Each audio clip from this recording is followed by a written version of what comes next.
worthy to hold to his hand. Amazed that a king would reach down to a slave. This love I cannot understand. I'm worthy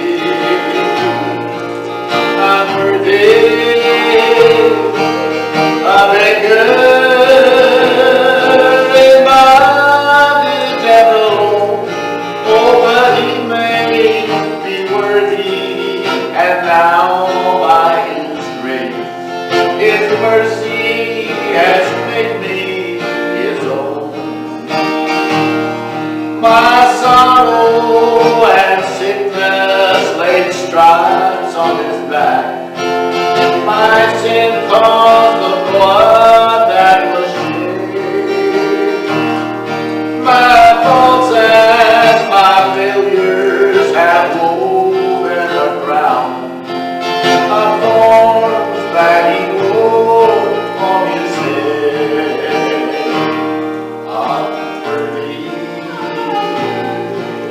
I'm worthy of a good and bondage and alone. Oh, but he made me worthy, now by his grace, his mercy has made me his own. Unworthy am I of the glory to come, unworthy with angels to see. I thrill just to know that he loved me so much. A pauper I walk with the key. I'm worthy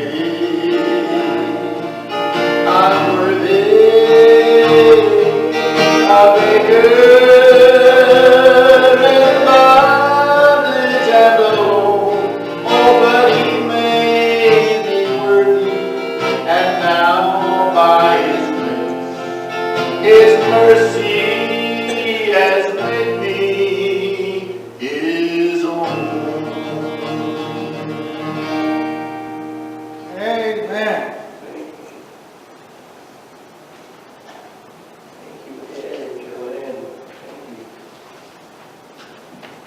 The Christian Missionary Alliance entered Cambodia about 95 years ago. It was a Buddhist country, still is. And there was a lot of opposition. Very few people over a long span of time came to faith in Christ. But our missionaries never gave up. Because you don't raise the white flag of surrender for the kingdom of God. And later on, the Spirit of God moved incredibly powerfully, and there are now thousands of believers in Cambodia and many, many churches. And that encourages me because San Bernardino is stony ground. And last year, Pastor, 5 churches closed their doors in this city, including a much larger CMA church.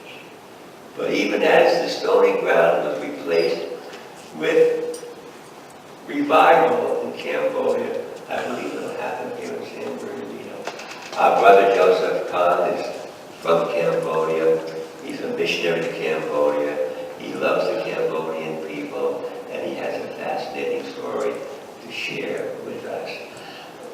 Reverend Khan, come up, please. We're honored. Just honored to have a man of God here like you, sir. Thank you.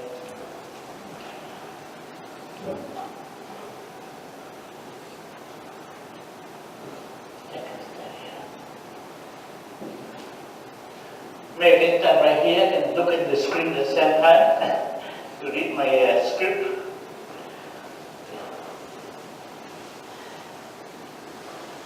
Today I'd like to report to you use us to serve in Cambodia. So my title is Call to Bear Fruit.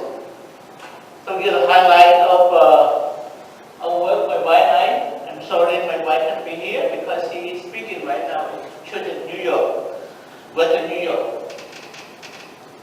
So our mission to Cambodia since 2009 until last year, 2018, we returned home in 2018 in June. I'm very honored to be invited to speak at your church today for your mission focus Sunday. And want to thank you for being part of Christ-centered at One Day family. It is a new motto for our president, Dr. John Stumble. And you know that Pastor Elijah read the scripture on Acts 1:8. That when the Holy Spirit comes upon you, you will be my witnesses.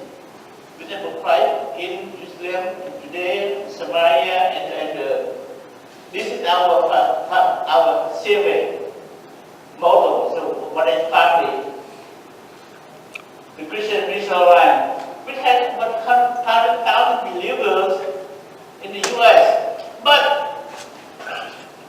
6 million strong believers in 70 countries around the world. That means our denomination focus on mission. This is the Lord's Great Commission. And we are inspired. We, that means as denomination, all the members of our churches, by Jesus' love and empowered by His Spirit. That's the Lord promised. He sent the Holy Spirit to us. Before we go out to share the gospel, we are passionate about bringing the good news about Him, of Christ, to our neighborhoods, our own Jerusalem, don't forget, from our own Jerusalem first, and around the world, before His return. And we have read, in the chapter on Matthew 24:14 a while ago. On behalf of Dr. John Stumble, our Senior President, and Dr.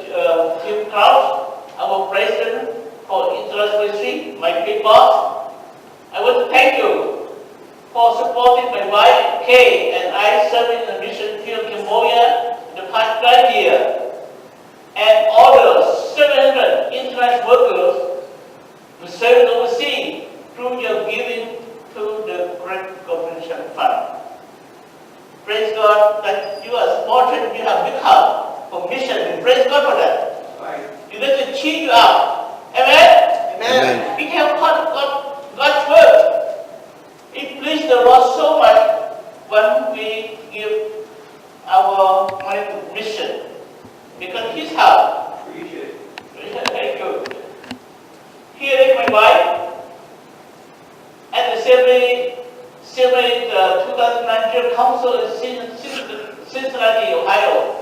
My wife Kate and I work for mission and Korean mission to Cambodia. I was at 67 and Kate was 65. The oldest couple sent the mission field.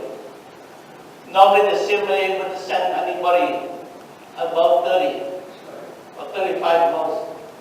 But here, after we have served 11 years as national director before we left for Cambodia, 11 years as national director for intercultural ministry, serving all the active group in the U.S. And after before that, we served for 12 years as the district superintendent of the Cambodia district when we lived in Ontario. That's the time we met Dr. Allen. Dear friend, dear pastor, I love him so much. He's very faithful, serving the Lord. He really inspired me. To go to serve Him. So, when you know, I was called to the full-time ministry when I was a professional forester for State Oregon for 11 years, and 10 years in the Gulf of Cambodia. But after 21 years of professional forestry work, I gave up when the Lord called me. to serve to today, from 1986 to today. Never look back. And Lord, even I left a very good job, but the Lord is so faithful. He never let me down. Amen? Amen. Here is sorry. Introduce you about my family. This is my only son. He was born in the US when he went to school at Oregon State University, Tony, like that. Two precious granddaughter or the university student now, right in the middle, PC from the girl from Seattle. And, oh, sorry. No, wrong. This my youngest one, married to his sweetheart in Nyack, living in Auburn, New York right now. That was our youngest one, with two grandchildren. We have a middle girl. Then our daughter. When they have pictures together with our kids and throw it and spread over. So how to get the family together? Let's give you a little bit about my family. By the way, all my kids, they marry Anglo. So it's okay. Facing some challenges when God called us to Cambodia. First, living in a family of 6 adult children and 8 grandchildren, and everything behind was not easy. Even that age, 20 years old, just want to retire. God called us to the mission field. When we were working in Colorado Springs at the national office, we had to give up everything. We sold a house at a very low price, but the market is very at the bottom of the time, the house market, but we had to give up everything to follow the Lord's calling. And live with the children, 6 children, 8 grandchildren behind. It's not that easy. You know that when you have a family. Age issue for both of us. I was 67. My wife is 65. A lot of people wonder, how long can we serve the Lord at that age and go to the mission field of very undeveloped countries, very poor country. Some people might say, oh, he sent them a couple of years and bring them back. That's all I can do. But praise God. Because God called and used us for 9 years in Cambodia. So you can get today how I am. I'm 77 today. 77. Praise God. They have strength.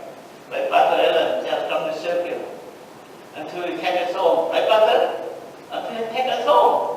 But it like Moses. He served the Lord, took him home. Also, health issue with high risk for me. Bob, you don't know I'm diabetic. Type 2 diabetic for almost 40 years. One time when I was working in Colorado Springs, after the board of directors approved us to go, the doctor, senior doctor, came to us, took to my office, and Joe, I know that the board of directors have approved you to go to Cambodia, but I don't want you to go. I don't want you and Kate to go. I said, why? Because you are diabetic. And Cambodia is a malaria country. Everywhere. If you ever get bit by a mosquito, malaria, it will kill you. You will die. I don't want to go. I think we need to go. Because the Lord called us very clearly. Called to go, we need to go. After I couldn't convince me anymore, I said, okay, Joe, we have the paper to sign. That if something happened to you, we're not liable to you. That with your children, we just shoot the same way. I said, yes, I'm going to sign. Because for me, to live for Christ, to die is gain. That's all we have. So I signed it, and praise God. See, we have lived in Cambodia for like 9 years. We went to a remote area, to villages, but the Lord kept the mosquito, kept malaria from me. I get bit a lot of mosquito. Phnom Penh, we have Phnom Penh a lot of mosquito, but no mosquito get malaria. Before I came back to the US again last June, they have complete checkup, nothing. You can see I'm healthy today. Praise God. Also, language study issue for K. You can see my wife is not Cambodian. I'm Cambodian. You can speak my language very fluently. But my wife is Laotian. Who in the world can learn a new language at the age of 65? The reason the family want to send mission out to the mission field about Bulgaria because it helps them learn the language when they get older. But God was able to help my wife to learn the language only 6 months. When in Cambodia, because she can read, she can write, she can preach, she can teach. Hallelujah! That's a lot of big hand. It was so good. Amen? Yeah. Here in Cambodia, divided into 24 provinces. There's different color there. The side country is more the same size as the state of Pennsylvania. You can imagine that. But have population 6.5 million. I mean, the country can grow so fast after the war. People produce baby like crazy. And they need to repopulate the country after the clean field. As you know, during the clean field from 1975 to 1979, the communist killed for 2 million of innocent people, which represents 25% of the entire population. Also, the church not after the war. When I returned in 1990 for short-term mission, I could count the head of the believer, about 200 the most. Most were killed, some are already in camp in the US. But now the Lord rebuilt His church. Now the number of church right now have 3,596 churches throughout the whole country. The number of Christians, 260,500. And compared to early days of mission, was very slow because the soil is rocky, very hard, woody soil. But now the Lord softened the Khmer people heart because of the war, because of the killing, because of the suffering. God allowed it to happen to bring the Cambodian people to Himself. Language used in worship, 15 out of 40. Praise God. There are 15 languages spoken the worship service, but we have more yet. We have 35 more yet to go. Because all the ethnic group, besides the Cambodian people, they too need to hear the gospel. That we as a mission, we initiate, we help, we initiate, encourage local church to reach out to all the ethnic group minority before Christ's coming. They too need to hear the gospel. The Lord calls us to Cambodia to bear fruit. Fruit that we love for Him. In John 15:16a, this is the verse that the Lord gives to us. You did not choose me, but I chose you and appointed you to go and to bear fruit. Fruit that we love. That's the word from the Lord to us when He called us to go to Cambodia 9 years ago. Through the empowerment of the Holy Spirit, we were called to bear fruit through developing national and regional leaders. We'll come back later on. Multiply disciples, involving in evangelism, church planting, and church growth. Developing next generation leaders. Developing relationship with other denomination leaders and high-ranking officials. This is the highlight of our ministry in the past 9 years in Cambodia. And we go one by one. First, develop national and regional leaders. You know, the church in Cambodia, we had about 200 churches. By the way, praise God for that. The national was divided into 4 regions. Northeast, Northwest, East, and Southwest. Each region had about 40-50 churches. So my main assignment is to develop leader. Here is the national church president. Responsible upon over 200 seven churches. My first assignment to work with him because of my experience working in the U.S. as the former district superintendent and a former director for intercultural ministry. So the Lord gave me a lot of experience to help him to become a strong spiritual leader to lead seven churches, 207 churches. So I opened my time to him. Anytime he called me or he called me or we pray together and give him some confidence and mentoring. After that, I helped to train his national church committee, which meet every quarter. They come from all provinces. They were the conference national executive committee meeting. They took Wednesday of it. I had to come one day earlier so I can train them to be a leader of the whole region. Also, we take the wives or daughters of Norman. It was home and it was a small house in Phnom Penh, rented house. But after the training, when the wife come have fellowship with us together, so we like to have the connection, relationship. Because they live far away from each other, they're so busy, they don't have no time. So because we feel very important for the wife to know what the husband doing. They can support their wives. Also, we took them to retreat. For retreat in the seaport. Once in a while, again for fellowship, for rest, for connection, for learning too.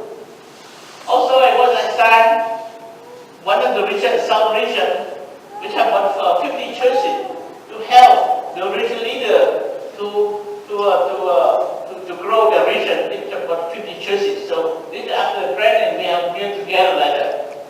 It's very important for us as international worker or missionary, what you call it, to have a relationship with national church leaders. The close respect one another so we can work together. Also, I put a trip to train those three pastors. They're the Cambodian, the tribal people in the East Coast, in the Eastern region, border with Vietnam. In that pastor's church of 400, 500 people. They're still full of people, but yet they need to grow further. Why? To transform how to plant. They were small groups in different villages. From the small group, become a church. We become disciples. We believe that in order for the church to grow further, each believer needs to know how to make disciples. One and one.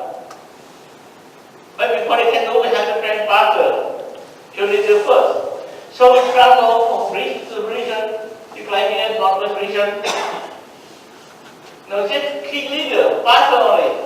Pastor, church leader only. One and right to come. They train them for one day, seminar, how to make disciples. After you know how to make a disciple, they return home and then they teach the congregation, train the member of the congregation to make disciples. Each member of the congregation know how to make disciples through relationship, to the friend, to the neighbor. I will believe that each member of the congregation involved in making a disciple and then what? The congregation will grow. Here is the Northeast region with the Phnom people. Then we travel to the Northeast, Jerai people, ethnic group, wonderful people. They really love the Lord. And then the Southern region too. Those are the Cambodian, the last two groups, ethnic group. This is the building behind the natural church building of the CFA. Also, we were involved with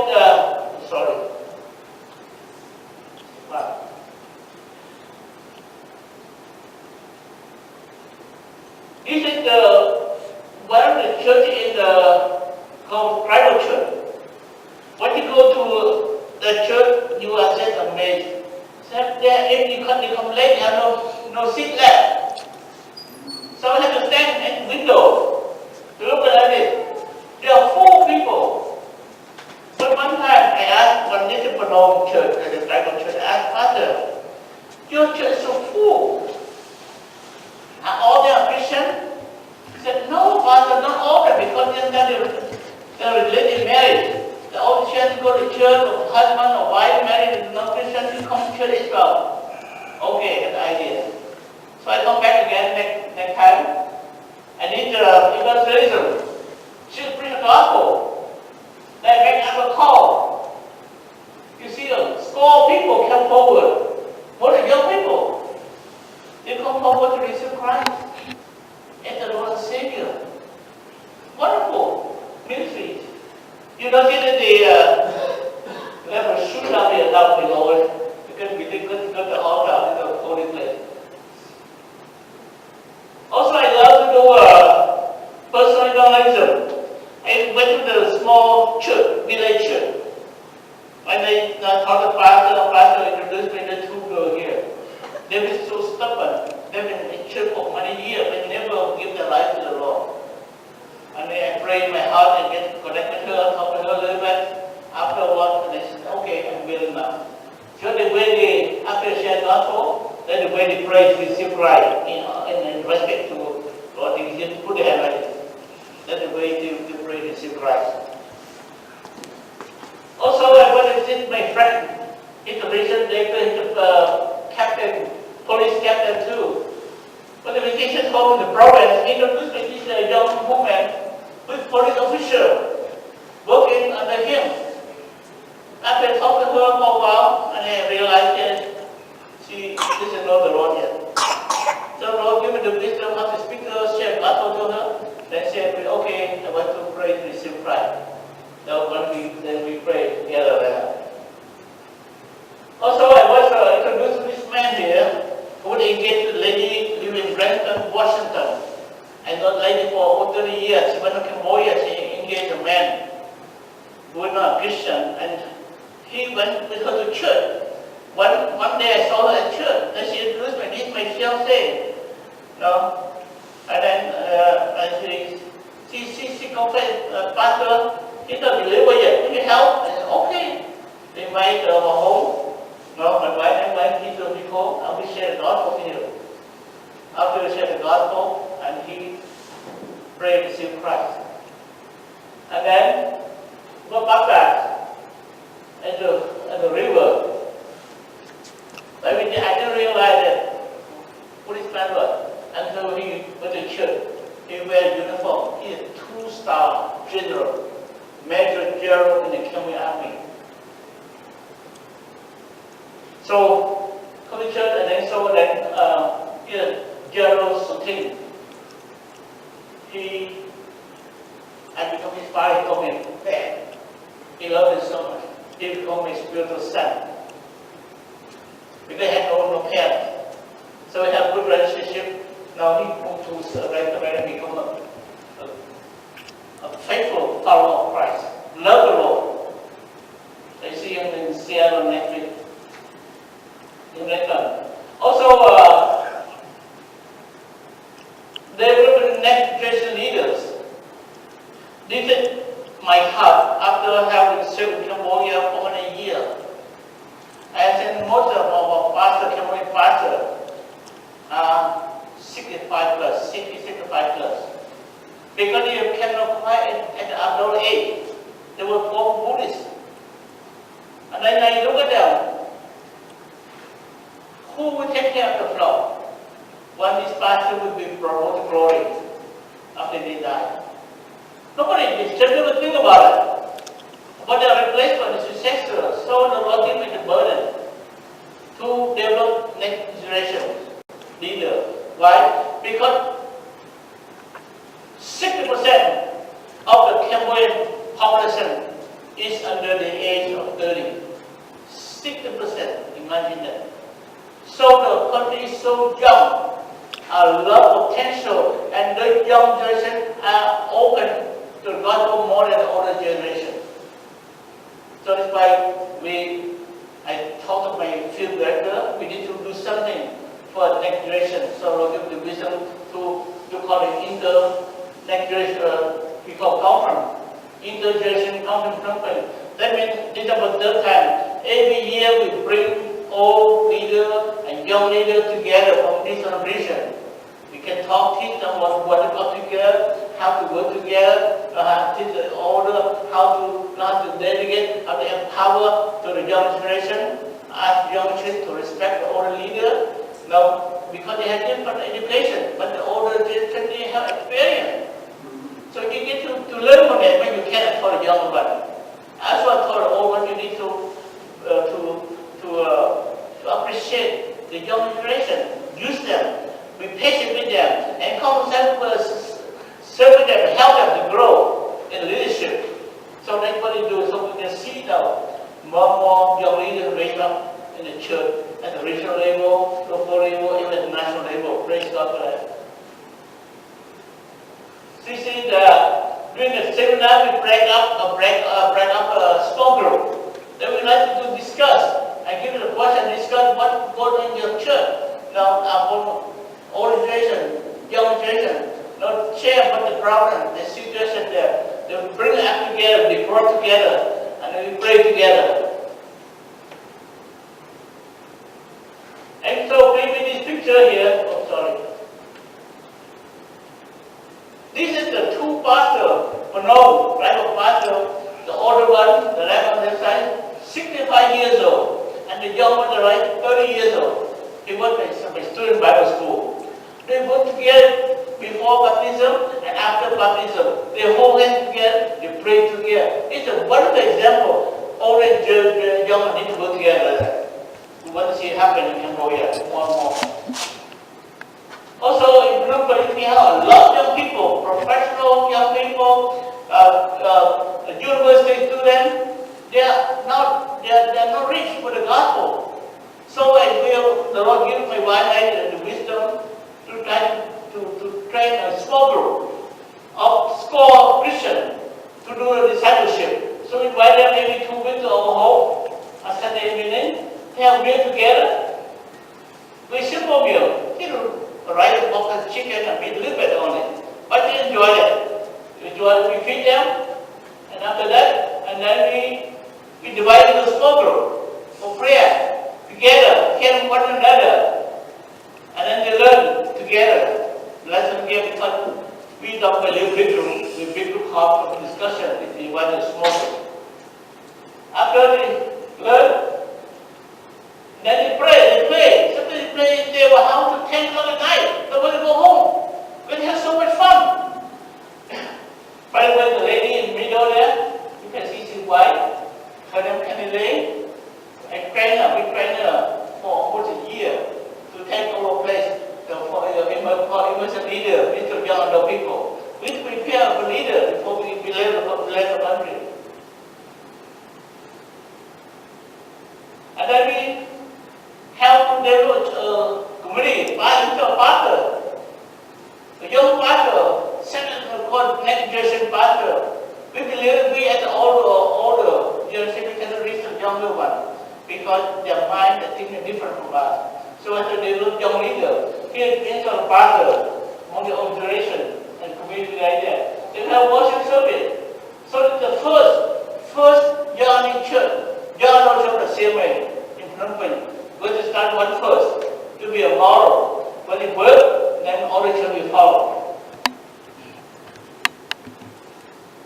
And then I was involved also in training, lead the young people at Bible school. Bible school was 150 kilometers from Phnom Penh. Every morning, my wife and I had to get early morning, about 4:30. At 5 o'clock in the morning, and we drove for 3 hours to the province and to teach the class for 3 hours before we went back to Phnom Penh. We do every other week. Because we believe that we need to invest in the life of young people. But people called by God from their own villages. But they have no place to go. How can we? They want to serve the Lord, but they need to train first. So, and then after 2 years of Bible school there, then graduated. They been ready to go back to village, become pastor or preacher or missionary in their own community. Also, God has given the wisdom to develop relationship with all the denomination leader and high-ranking government official.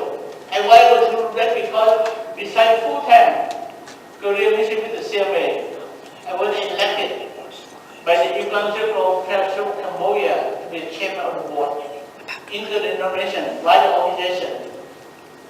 Because we believe that because there's so many denominations in Cambodia, and we need to work together, not to work against each other, for the sake of God's kingdom. I wanted to do that because I was the chairman of that bigger organization. Also, connect with the government because it's very important for us because we are minorities. 85% of the Khmer people are Buddhists. So we are minority, we are 1.6% only. But we need to develop relationship with the government official as well. We see that. Here is the training, all the pastors of all the denominations, they are similar too. But all the denominations, it's good for them to be together, to be trained together, talk together, serve Lord together, support one another. That's a good thing to do, and God is glorified. One brother and sister are united, working together for His name's sake, and for the sake of Cambodia as well. Also, I was able to work with the band on my right there. It's a ministry of religion, big boss. Then we connect with him, meet him once in a while, have a pleasure with him, and with other Cambodian leaders there. Also, we were able to meet with the Prime Minister. Now we meet him every year. He wants to meet us. Then my committee was able to get 3,000 to 4,000 pastors around the country come to meet with the Prime Minister. It never happened before. Because before Christianity in Cambodia in the early days was illegal. Now the government recognizes us, praise God, and give us complete freedom to do what they do. So we need to obey the law. That's all. But complete freedom, praise God. What about the government of Cambodia? Amen.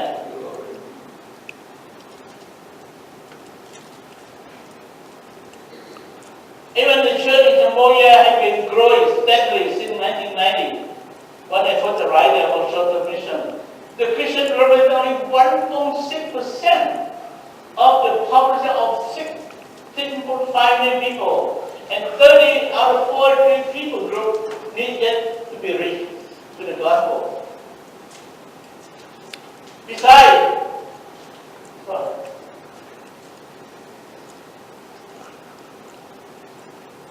besides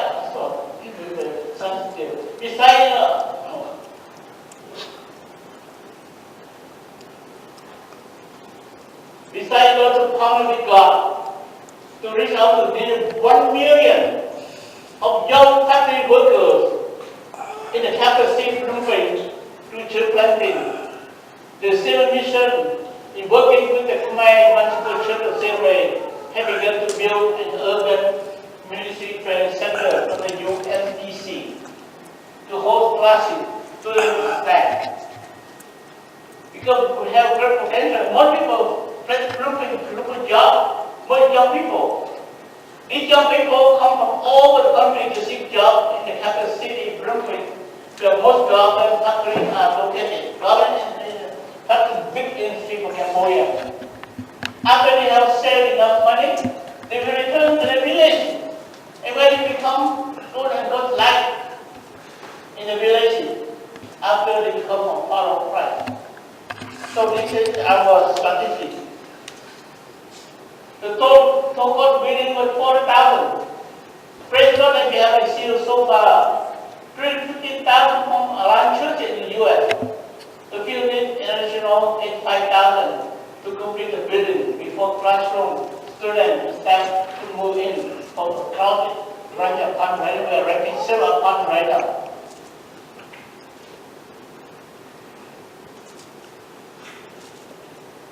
Latest video right there, but 3-story building. Before it becomes a basement. Yes, the people are able to pray for it, consider to partner with the Cambodian mission field for this strategic initiative to reach the nation by reaching nearly 1 million of Cambodian job-facing workers in Philippines through planting church among them. Any amount of contribution, large or small, would be good appreciated. You can write check to the CMA or through local church memo in Cambodia, UMTC, you get it, they get it. The Great Commission is too big to do alone, but too important not to do together. Amen? Amen. Thank you.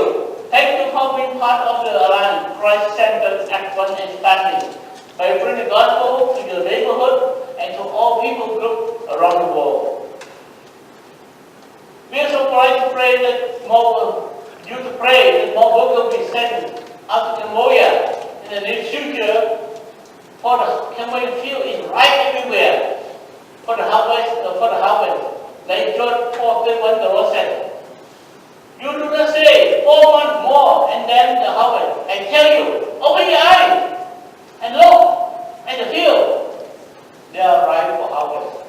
This Cambodian field, right here. This is the right harvest. In Cambodia, the season. You can see my wife on the left side here. But we need spiritual harvester. No, right harvester, spiritual harvester. With the field so ripe, 8 million souls are waiting to receive the gospel. That's where we need to go.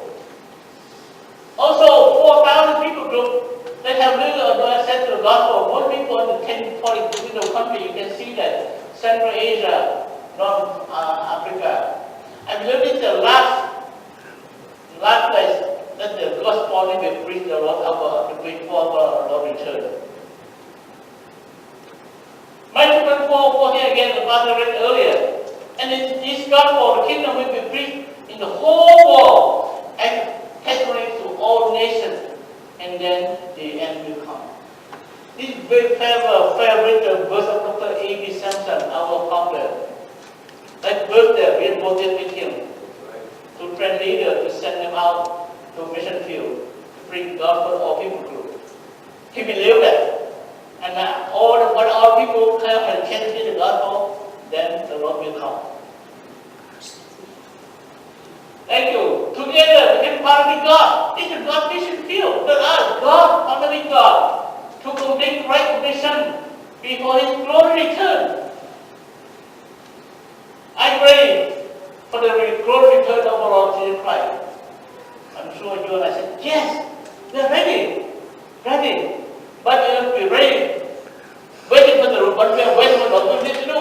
First, be ready by living a holy life. In 1 John 3:2-3, the Apostle John wrote, dear friend, he wrote to the church, now we are children of God, and what we will be and has not been yet made known. But we know that when Christ appears, we shall be like Him, for we shall Him as He is. All who have this hope in Him purify themselves, just as He should. So my brother and sister, what we are waiting for the Lord coming, if we ready anytime, you holy life for Him. Confess your sin there to God. Ask the blood of Christ to cleanse you day by day. Because our God is holy God. We need to be holy people before we can be defeated.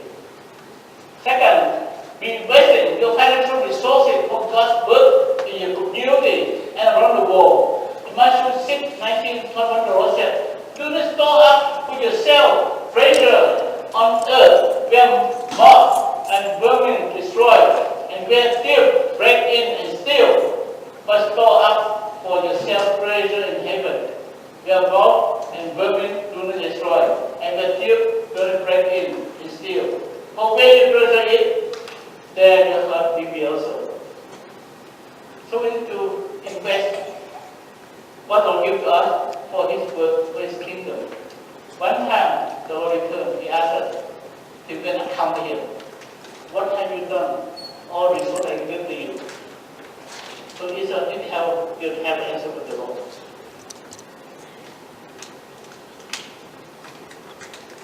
Sorry, I to be ready, to be ready to be serving. We serve the Lord through giving the Great Commission Fund, when you can go. And for those who go, or your children, we send your children, grandchildren, to mission field, if one can do.